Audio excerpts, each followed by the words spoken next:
됐죠? 회계 처리. 분석 끝났으니까 회계 처리 해봅시다.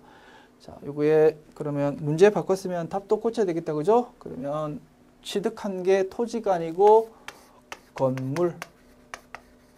이렇게 됐습니다. 그래서 우리가 우리 원래 문제대로 한다면 토지와 토지지만 동종자산 간의 교환이 아닌 이유는 이렇게 당좌자산으로 덧붙여가지고 주는 자산이 금액이 조금 중요하기 때문에 이종자산 간의 교환으로 본다. 이렇게 해석할 수 있었답니다. 됐죠?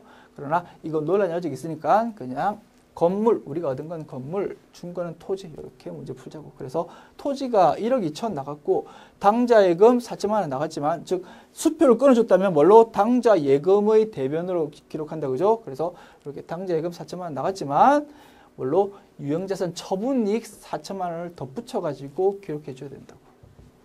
됐죠? 그러면 자연스럽게 차변 쪽에는 건물의 취득원가가 2억 원 잡힌다. 됐죠?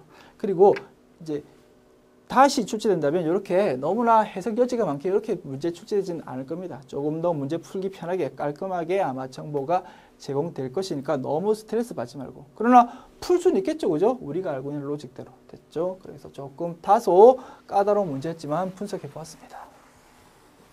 자, 치우고 다음 문제 넘어갑시다. 문제 15번입니다. 공장 건물 신축에 직접 사용된 대출금에 대한 상반기 이자 100만 원이 산업은행 보통예금에서 계좌이체되었다. 현재 공장 건물의 착공일은 금년 1월 1일이고 준공일은 내년 5월 31일이다. 해당 대출금에 대한 이자는 일반 기업의 기준 자본화 대상 요건을 충족하는 것이다. 뭡니까? 문제는 엄청 길었는데 결국 뭐? 차입금의 이자에 대해서 자본화해라 이거 아닙니까? 그죠? 그래서 대변에 보통예금으로 이자가 100만 원 빠져나가는데 이거 차변으로 이자 비용이라는 비용 말고 뭘로? 건설 중인 자산이라는 자산으로 처리해달라 이거지 뭐. 됐죠? 문제 16번입니다. 공장용 주차장 부지, 토지입니다. 이걸 취득하고 이와 관련하여 아래와 같은 지출이 발생하였다. 단 토지 구입과 관련해서 전월에 계약금으로 5천만 원을 지급한 사실이 있고 모든 거래는 비사업자와의 거래이고 거래처 등록은 생략한다. 뭐 아래 가로 내용 모든 거래 비사업자와의 거래고 거래처 등록 생략하라 이런 거는 우리가 메인 매출 전표에 입력할지 일반 전표에 입력할지 헷갈릴까봐 이렇게 일반 전표에 입력해라 라는 의미로 이렇게 주어진 지문이고 실제로 문제 출제할 때는 요거 일반 전표 입력 문제 해가지고 따로 딱 이렇게 문제가 나오니까 요거에 대해서 크게 괄호한 내용에 대해서 크게 스트레스는 받을 필요 없겠네. 그리고 당연히 일반 전표 입력 메뉴에 그냥 입력하면 되겠다. 됐습니까? 자, 토지를 샀습니다. 토지 샀는데 계약금 이미 준 게 있대. 계약금 뭘로 회계 처리되어 있겠습니까? 선급금으로 회계 처리되어 있겠지 뭐. 그죠? 전월에 계약금으로 선급금으로 5천만 원 계상한 것이 있다. 자, 그리고 잔금을 오늘 보통예금으로 주고 자, 그럼으로써 소유권이 우리한테 넘어왔답니다. 토지라는 자산이. 그리고 그 와중에 수수료가 발생했는데 78만 원 발생했다. 자, 토지 살 때 수수료 취득 부대 비용이지 뭐. 그래서 수수료 비용 이런 걸로 따로 처리할 필요 없고 뭘로? 토지의 취득 원가로 처리하면 되겠지. 됐습니까? 그리고 원천징수세액이 22만 원 있었는데 여기에 차감된 금액이래. 78만 원이. 됐죠? 78만 원. 그러면 22만 원에 대해서는 예수금이라는 부채로 기록할 것이고 전액 현금으로 지급했답니다. 그런데 그러면 원래 주기로 했던 수수료 금액 얼마입니까? 78만 원이 아니고 78만 원하고 22만 원 합한 100만 원만큼이 수수료만이네. 그죠? 수수료 원래 100만 원인데 그중에서 22만 원만큼은 예수금으로 떼고 나머지 금액만 78만 원만 주었다 이거죠. 됐죠? 그러면 자 봅시다. 토지의 취득 원가 회계 처리하면 자연스럽게 알겠지만 우리가 검증하기 위해서 한번 계산도 한번 미리 해보는 게 의미가 있겠다. 그죠? 자, 토지의 취득 원가는 얼마일까? 일단 뭐다고? 선급금 5천만 원도 취득 원가 들어가야 되겠지. 선급금 미리 준 거하고 이번에 주는 거 두 개 합한 거 5천만 원 플러스 257 000 000 플러스 얼마? 100만 원만큼 원래 수수료 주기로 했잖아. 그래서 플러스 100만 원. 합한 308000000이 아마 보나마나 토지의 취득원가일 것이다. 됐죠? 자, 회계 처리 오케이. 차변에 토지 308000000. 그리고 요게 결론이 나오려면 어떻게 회계 처리된다? 대변에 보통 예금 이번에 나갔던 2570000 그리고 선급금으로 나갔던 5천만 원 요게 대변을 와야 되고 그리고 현금으로 이번에 원래 수수료 100만 원인데 요게 어쨌든 100만 원 돼야 되는데 100만 원을 다 현금 주는 게 아니고 그중에 22만 원은 예수금으로 떼놓고 줘야 되겠지. 그리고 나머지만 현금으로 줬다. 됐죠? 이렇게 대변에 기록될 것이다. 자, 문제 17번. 신축 중인 사옥의 장기 차입금 이자 75만 원을 당좌 수표로 지급했다. 사옥은 2015년도 6월 30일 완공될 예정이다. 그럼 뭡니까? 이자가 지금 발생했는데 아직 완공하기 전이다고. 뭐라고?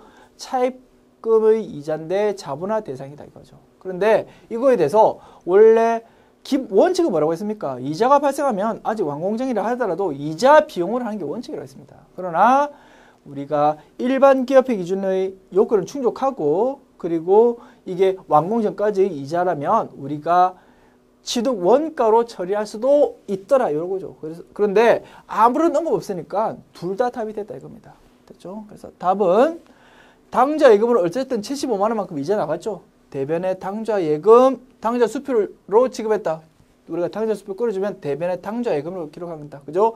어쨌든 대변은 이렇게 된 확실한데 차변은 원칙은 뭐라고? 이자 비용이 원칙이라고. 이자 비용도 답이고 그리고 건설 중인 자산이라고 취득 원가로 처리해도 요거도 답으로 인정해 주었다 이겁니다. 됐죠? 그래서 둘 다 답으로 인정되었다. 조금 더 정확한 건 어떤 게 정확하겠습니까? 이자 비용이 더 정확하겠지. 왜? 요게 원칙이라고 했잖아. 됐죠? 그렇게 따져볼 수 있겠네요. 그래서 58회에서 제가 보기에는 이제 출제의 오류겠죠. 출제 오류. 그래서 제대로 둘 중에 뭘로 할지 지문을 이렇게 추가 부연 설명해 주는 게 좀 더 좋았는데 요걸 놓쳤는 모양이지. 그래서 둘 다 복수 정답 인정되었다. 요겁니다. 됐죠? 문제 18번. 공장 건설에 소요되는 자금을 조달하기 위해서 신한은행에서 차입한 차입금에 대한 이자 250만 원이 발생했고 신한은행 보통예금 계좌에서 이체하였다. 단기 차입금에 대한 이자는 일반 기업회 기준상의 자본화 대상 요건을 충족했고 공장은 현재 건설 중에 있다. 됐죠? 그러면 아직까지 건설 중에 있고 그 회계 기준의 요건 충족하니까 자본화 대상으로 한다 이겁니다. 됐죠? 그러면 대변에 보통예금 250만 원, 차변에 건설 중인 자산으로 처리하면 되겠다. 문제 19번. 신축 공장 건물에 대한 소유권 보존 비용으로서 취득세 및 등록세의 합계액이 200만 원이 보통예금에서 인출되었다. 이거는 뭐 갑자기 쉬운 문제가 나와버렸네. 그래서 취득 부대 비용으로 봐가지고 200만 원을 건물이라는 자산의 취득 원가로 처리한다. 문제 20번. 신축 공장 건물에 대한 소유권 보존 등기 비용으로서 등록세 및 취득세 합계액 250만 원과 화재보험료 200만 원을 보통예금에서 인출하여 지급하였다. 뭡니까? 취득세, 등록세도 나갔고 보험료도 나갔는데 계정 과목이 다르다 이겁니다. 그죠? 그래서 취득세, 등록세는 취득 부대 비용으로서 자산으로 처리하고 보험료는 비용으로 처리한다. 보험료라는 것은 취득할 때 드는 게 아니고 보유함에 따라서 드는 비용이기 때문이다. 됐죠? 그리고 공장 건물이라고 했으니까 요 250만 원은 건물로 처리하면 될 것이고 화재 보험료라는 비용은 뭘로 800번대 코드 아니고 500번대 코드로 써주면 되겠네. 보험료라는 계정 과목을 쓰면서. 됐죠? 그러면 대변에 보통예금 450만 원 나갔고요. 그리고 차변에 건물 250만 원, 제조원가인 500번대 코드인 보험료 200만 원 이렇게 처리하면 되겠다. 21번. 새로운 공장을 짓기 위해서 건물이 있는 부지를 구입하고 동시에 건물을 철거했다. 건물이 있는 부지의 구입비 1000만 원을 보통예금 계좌에서 이체하고 철거 비용 500만 원은 당좌 수표로 지급했답니다. 뭡니까? 건물하고 토지하고 같이 구입했지만 그 중에서 건물은 사용 안 하고 부숴버린다고. 그럼 뭐 전부 다를 토지의 취득 원가로 본다. 그게 핵심이었죠. 그래서 보통예금 1억 원 그리고 그 철거 비용 500만 원 추가로 들었죠. 그 전부 다 합해가지고 1억 500만 원을 토지의 취득 원가로 처리한다. 됐죠? 그리고 당좌 수표를 지급한 거에 대해서는 당좌 예금을 대변으로 보는 거. 요건 아실 거고. 됐죠? 문제 22번. 사용 중인 공장 건물을 새로 신축하기 위해서 기존 건물을 철거했다. 철거 당시의 기존 건물의 취득가액, 감가상각 누계액 자료는 다음과 같다. 뭡니까? 우리의 유형자산으로 계상돼 있던 거를 부수고 새로 짓는다는 겁니다. 그 경우에는 철거 비용 같은 거 드는 게 새로운 자산의 취득원가가 아니고 뭐 유형자산 처분 손실로 기록한다. 그게 조금 특이했다. 그죠? 왜? 이게 기존의 우리의 유형자산으로 계상되어 있던 부분이기 때문에 그걸 어쨌든 정리를 해야 될 거 아닙니까? 그죠? 그 자산이 없어지니까. 자, 그렇다 보니까 이 모든 것들이 유형자산 처분 손실로 기록될 것이다. 그래서 취득가액, 감가상각 누계액, 그리고 철거 비용 이런 것들 다 자, 모두 다 유형자산 처분 손실로 기결된다. 그러면 순수한 장부가액이 얼마였습니까? 1억 원 빼기 8천만 원. 2천만 원이라는 장부가액이 있었죠. 2천만 원은 장부가액과 300만 원 합한 2,300만 원이 유형자산 처분 손실로 기록되겠네. 됐습니까? 그래서 건물이라는 취득원가, 감가상각 누계액 8천만 원, 그리고 현금으로 추가로 나간 300만 원 합해서 이게 순액으로 보면은 2천만 원만큼 대변으로 빠진 거죠. 2천만 원의 대변 빠지고 그리고 300만 원 추가로 됐으니까 2,300만 원만큼 유형자산 처분 손실로 기록된다. 23번 보유 중인 사업용 토지 일부분을 주식회사 부천전자산업에 4천만 원, 장부가액 2,300만 원입니다. 이걸로 매각하면서 대금은 부천전자산업의 전기 2월 외상 매입금 1,500만 원과 상계 처리하고 잔액은 보통 예금에 입금했다.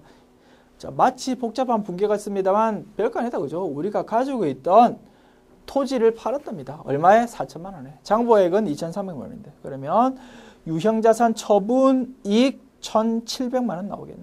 그렇죠? 근데 특이한 점은 대금으로 받은 게 뭐 돈으로 그냥 하나로 받은 게 아니고 물론 우리가 그쪽 거래처 부천전자산업에 주어야 될 외상 매입금이나 부채가 있었는데 그거를 안 주기로 상계치고 나머지는 보통예금으로 주었다. 얼마?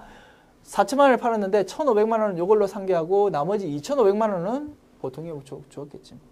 받았겠지 뭐. 됐죠? 보통예금으로 받았겠다.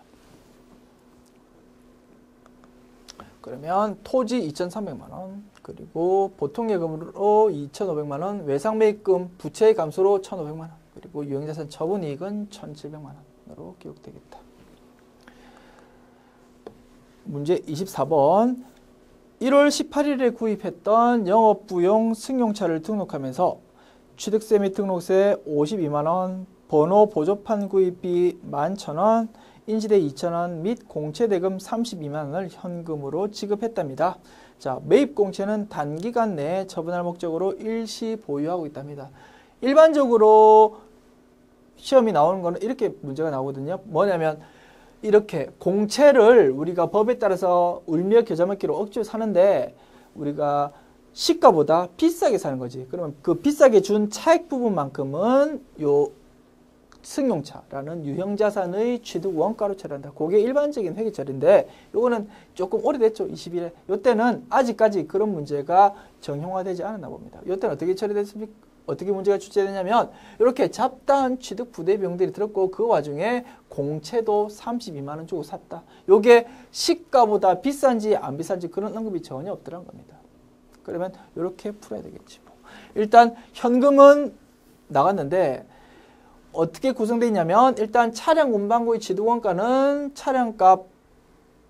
차량의 취득원가는 취득세 등록세 52만 원 그리고 뭐 잡다한 요거 두 가지 11,000원, 2,000원 더한 52만 원 플러스 11,000원 플러스 2,000원 합한 533000만큼이 차량의 취득원가고 공채는 일단 단기 매매증권 단기 내 처분할 목적으로 했으니까 단기 매매증권으로 처리되겠죠. 단기 매매증권으로 여기 제시된 금액 전체를 다 32만 원 이렇게 처리해 준다는 거지. 그래서 비싸게 준 차액 부분에 대해서는 어떻게 회계 처리할 여지가 없었다.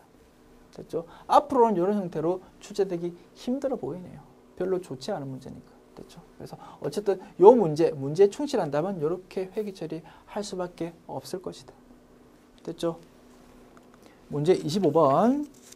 당사는 전기 예정 부가가치세 신고 기간에 주식회사 3호 자동차로부터 매입한 비영업용 소형 승용차와 관련된 매입세액을 전기 예정 부가가치세 신고 납부 시 매출세액에서 공제하여 신고 납부하였는 바 관할 세무서에서는 1월 1일자로 이를 경정하여 세액 120만 원, 매입세액 100만 원과 가산세 20만 원을 고지했답니다. 당사는 고지된 세금을 금일 현금으로 납부했답니다. 단 가산세 부분은 잡손실로 처리하라고 됐답니다. 우리 출제 범위를 벗어나도 한참 벗어났네요. 그래서 이 문제 틀렸다고 해가지고 스트레스 받지 마십시오. 그리고 가벼운 마음으로 설명 들어보십시오. 자, 오래됐다, 그죠? 27회. 이때는 분위기가 이랬나 봅니다. 그죠? 출제 범위 벗어난 것도 간혹 등장했다. 지금은 이런 문제 나오기 힘들어 보입니다. 설사 나왔다 하더라도 이제 요거 문제 한번 풀어보면 똑같은 로직들 풀면 되겠지. 물론. 자, 가벼운 마음으로 들어보세요. 좋은 문제 아닙니다. 제 보기에는. 실무적으로는 반드시 알아야 되는 내용인데 우리의 출제 범위는 벗어난다는 거지. 뭐냐면 자, 우리 부가가치세에 대해서 나중에 우리 부가가치세 공부하고 회계처리 공부하면 더 확실히 이해될 건데 자, 지금 혹시라도 그게 개념이 잘 정립 안 됐다고 하더라도 그냥 가벼운 마음으로 들어보라고. 뭐냐면 승용차를 사면 자, 승용차 살 때 우리가 세액이 매입세액이 100만 원 있었는 모양이네. 그럼 얼마? 승용차가 1000만 원짜리였답니다. 1000만 원짜리 승용차 살 때 10%만큼 100만 원만큼 부가가치세가 붙어가지고 세금계산서가 발급되거든. 그러면 우리가 승용차를 1000만 원짜리 산다 하더라도 돈 얼마 줘야 됩니까? 1000만 원 아니고 1100만 원 돈 줘야 된다고. 그리고 100만 원에 대해서는 일반적인 자산이라면 100만 원만큼 부가세 대급금이라는 자산으로 기억해 놨다가 나중에 환급받을 수 있는데 승용차는 소형 승용차, 즉 8인승 이하의 승용차는 그리고 경차가 아니라면 그거는 매입세액 공제 못 받거든. 그래서 원래는 이렇게 회계 처리해야 된대. 자, 세금 계산서에 공급가액 1000만 원 그리고 부가가치세 100만 원 이렇게 적혀 있다 하더라도 따로 딱 엄연히 적혀 있다 하더라도 우리가 매입 매출 전표에 어떻게 입력하냐면 불공으로 처리함으로써 분계는 이렇게 된다고. 현금으로 줬다고 봅시다. 현금 1100만 원 주고 그리고 차량 운반구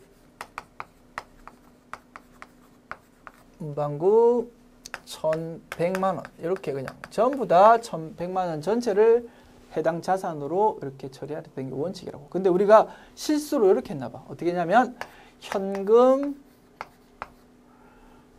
1100만 원 나온 걸 맞는데 그 중에서 차값이 1000만 원이니까 1000만 원에 대해서 차량 운반구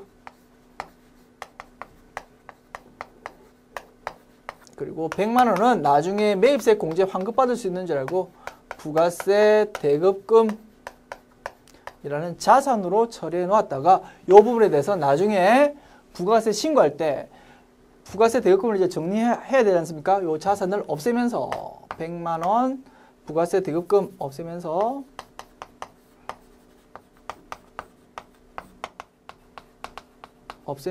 현금으로 낼름 받아 먹었답니다.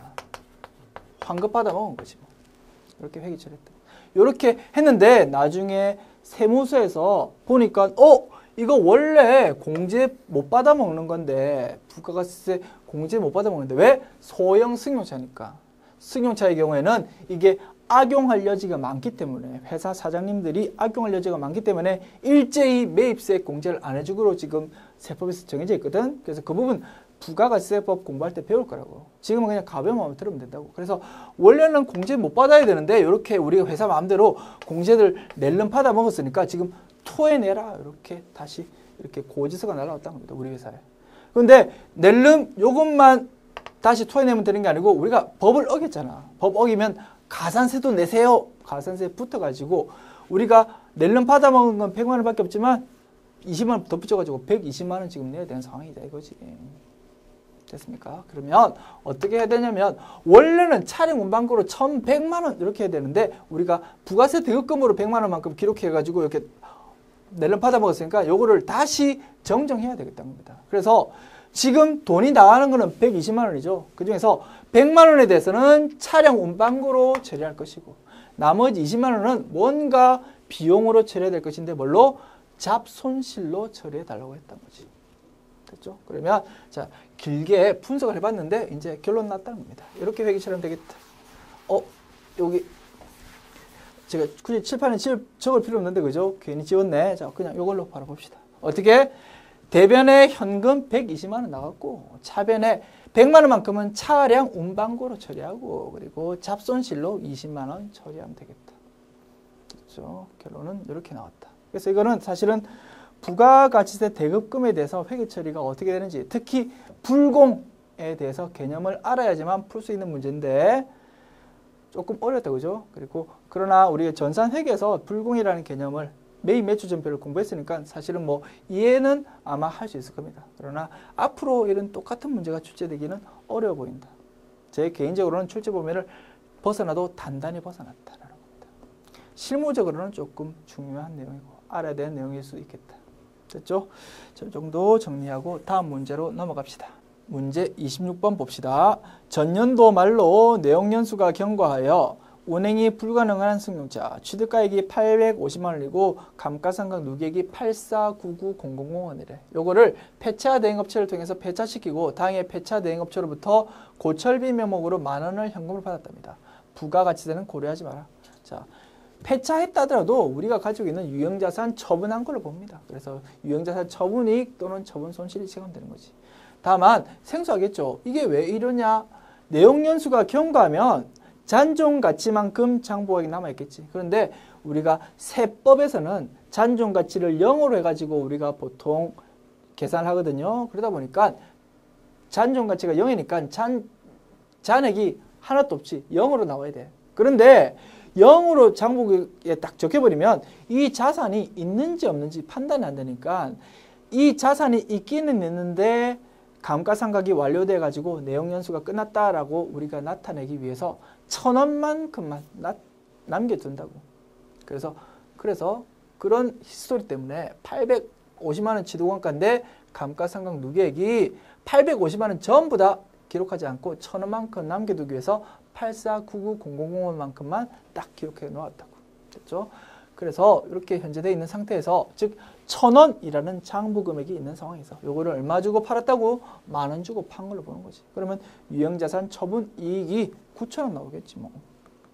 됐죠? 차량 운반고 850만 원, 그리고 감가상각 누계액 8499000, 그리고 현금으로 10,000원 들어왔으니까 유형자산 처분 이익 9,000원. 됐죠? 문제 27번. 업무용으로 사용할 중고자동차를 비사업자로부터 취득하였다. 그와 관련된 내용은 다음과 같다. 차량 금액은 국민은행 당좌 수표를 발행하여 지급하고 취득세와 등록면허세는 현금으로 지급했다. 그리고 차량가액과 취득세, 등록면허세 금액이 이렇게 제시되어 있다. 그죠? 어쨌든 전부 다 취득 원가로 처리하면 되겠네. 그렇죠? 대신 결제 방법이 1,200만 원은 당좌 수표 발행했으니까 대변의 당좌예금, 그리고 나머지 두 개는 현금. 이렇게 대변 금액이 조금 달라지겠다. 그래서 당좌예금 1,200만 원, 현금 36만 원, 그리고 이 모두 합한 금액 1,236만 원은 차량 운반고의 취득 원가로. 문제 28번. 업무용 차량에 화재가 발생하여 완전히 소실되었다. 소실 전 감가상각비가 반영된 차량의 장부가액은 다음과 같다. 해당 차량은 손해보험에 가입되어 있지 않다.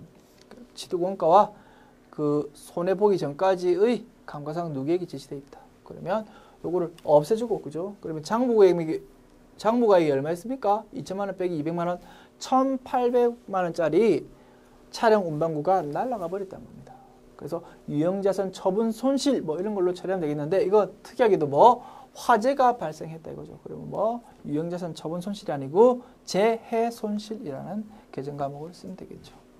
그래서 대변의 차량 운반구, 차변의 감가상각 누계액, 그리고 1,800만 원만큼은 재해 손실이라는 개정 과목으로 처리.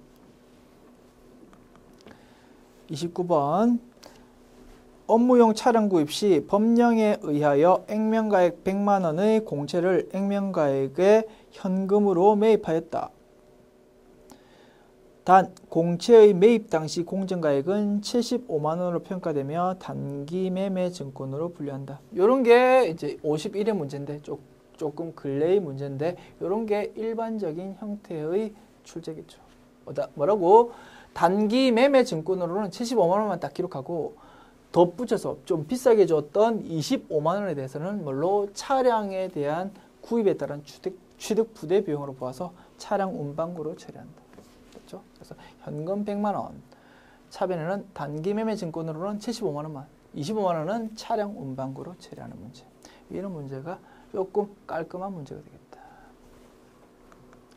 30번 6월 31일 공장용 기계장치 1월 1일에 취득하였답니다. 이거에 대한 감가상각에 대한 회계 처리를 하시오. 월할 계산합시다.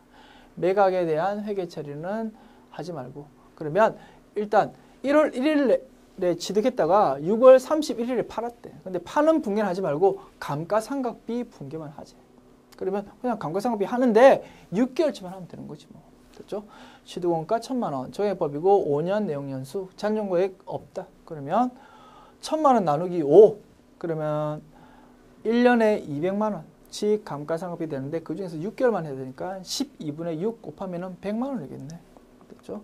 그래서 차변의 감가상각비 100만 원, 대변의 감가상각 누기액 100만 원인데 이게 공장용 기계장치니까 감가상각비 여러 개 뜨는 코드 중에서 500번대 코드 써야 되겠네. 됐죠? 제조원가 코드. 31번 원재료 운반용 트럭이 노후되어 매각 처분하고 매각대금 30만 원을 현금으로 수령했다. 처분한 트럭의 취득가액은 1,200만 원이고 전개말까지 감가상각 누계액으로 계상한 금액은 720만 원. 당사는 트럭에 대하여 잔존가액 없이 내용연수 5년 정액법으로 상각하여 왔다.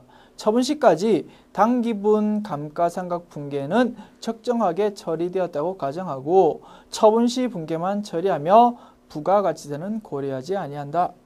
이거는 처분하는 건 처분하는 건데 차량 운반구를 자 특이한 점은 이제 작년까지 즉 전기 말까지 감가상각 누계액 인식했던 게 720만 원인데 이게 8월 31일 날 처분했죠. 그래서 올해 1월 1일부터 8월 31일까지의 감가상각을 조금 더 네가 추가로 계산해가지고 그거까지 감안해서 처분하는 분계를 해봐라. 단 1월부터 8월까지의 감가상각비는 적정하게 처리되었다고 가정하니까 그거에 대해서 차변 대변 분계는 하지 말고 우리가 감가상각 누계액 넣을 때 그거 금액만 알아서 네가 좀 계산해서 넣어달라 이거죠. 그렇죠? 그게 조금 특이했다. 근데 우리가 문제에서 우리가 조금 부연 설명을 조금 더 해야 될 겁니다.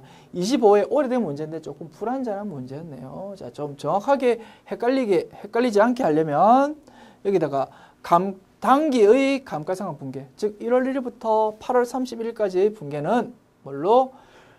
감가상각 분계, 여기 감가상각 여기다가 뭐라고 적어주냐면 괄호 열고 월할 계산이라고 적어줘야지만 조금 더 정확하겠지. 언급이 없으면 또 365일분의 1월 1일부터 8월 30일까지 그 일수 계산한 사람과 월할 계산한 사람과 서로 결과가 다를 거 아닙니까? 그죠? 그러면 만약에 1할로 계산한 사람 모두 다 이런 가정이 없다면 모두 다 둘 다 복수 정답 인정해 줘야 되는 상황이 되겠지. 됐죠? 그래서 월할 계산이라고 조금 적어주는 게 조금 더 정확한 문제겠다. 됐죠?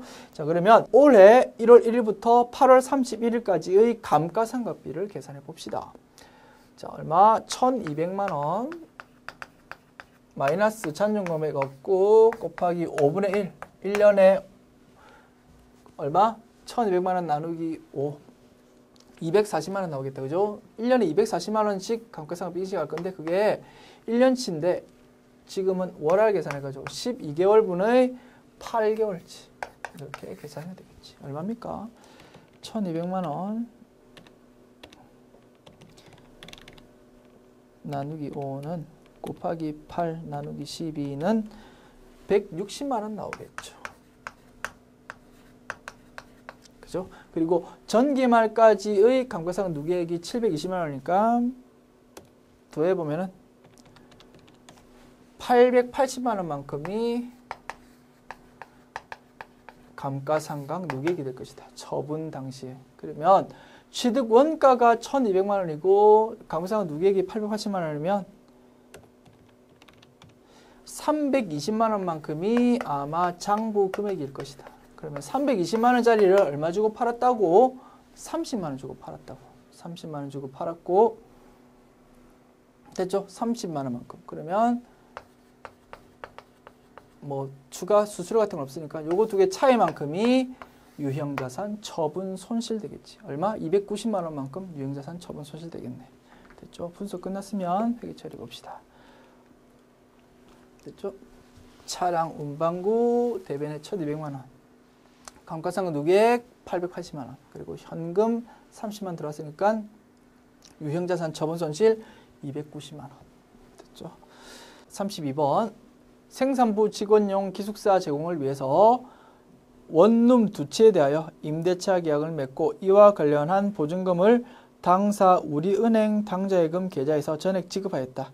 임대차 계약 기간은 2015년도 1월 30일부터 2017년 1월 29일까지고 계약한 보증금은 2억 원이다. 뭡니까?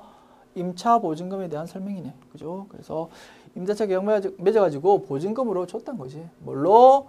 당좌예금 계좌에서 지급했으니까 당좌예금을 대변으로 쓰면 되겠죠. 그리고 차변에는 임차 보증금이라는 비유동자산, 기타 비유동자산으로 처리하면 될 것이다. 2억 원만큼. 됐죠. 이렇게 함으로써 제4절 비유동자산에 대한 분계 연습을 보았습니다. 수고했습니다.